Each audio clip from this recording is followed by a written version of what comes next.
বাংলাদেশকে সংকটের মধ্যে ঠেলে দেওয়া, এটা বিএনপির একটা ঐতিহাসিক সিলসিলার মধ্যে আছে। তারা যে পথ দেখিয়েছে, আমি একটা আলোচনায় বলেছিলাম যে আওয়ামী লীগ হচ্ছে সফল বিএনপি এবং বিএনপি হচ্ছে ব্যর্থ আওয়ামী লীগ।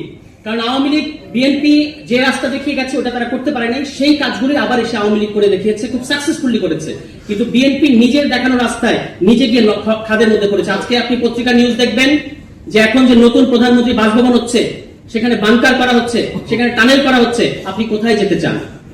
আপনি কোথায় যেতে চান? সংসদে তো আপনি নির্বাক থাকেন এবং পার্লামেন্টারি ডেমোক্রেসির নামে আপনারা দেখেছেন যে স্বরাষ্ট্রমন্ত্রী তিনি ক্রীড়া বিষয়ক প্রশ্নের উত্তর দেন, স্বাস্থ্য বিষয়ক প্রশ্নের উত্তর দেন, তিনি সব্যসাচী সমস্ত বিষয়ে প্রশ্নের উত্তর দেন। শুধু নিজের মন্ত্রণালয়ের অবস্থা ওই সাবেক অন্তর্বর্তী সরকারের সাবেক স্বরাষ্ট্র উপদেষ্টার চেয়েও ব্যর্থ স্বরাষ্ট্রমন্ত্রী তিনি।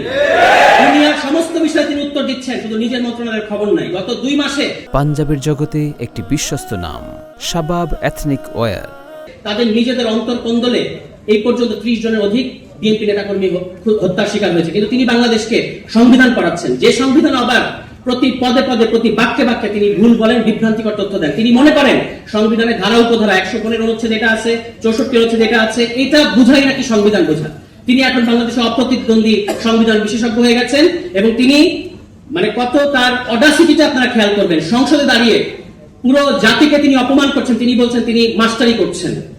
যে কোনো সভ্য গণতান্ত্রিক দেশে এর পরে তাকে আর ওই জায়গায় কথা বলতে দিব না। আপনি আমাদের সংসদ নেতাকে দেখবেন তিনি নাকি জেস্টার পলিটিক্স করেন। আমি বলেছি তিনি একজন নির্বাক চলচ্চিত্র। সংসদে বসে থাকেন। তিনি জুলাই সনদ নিয়ে কথা হয়েছে, বিরোধী দলীয় নেতা কথা বলেছেন, চিফ হুইপ কথা বলেছেন, বিরোধী দলের সমস্ত সংসদ সদস্যরা কথা বলেছেন, কিন্তু আমাদের নির্বাক চলচ্চিত্র একটা সেকেন্ড মুখ থেকে একটা শব্দ বের করেন নাই। তার পক্ষে কথা বলেন স্বরাষ্ট্রমন্ত্রী। ফলে যেহেতু অন্যান্য নেতৃবৃন্দ কথা বলবেন, আমি আর কথা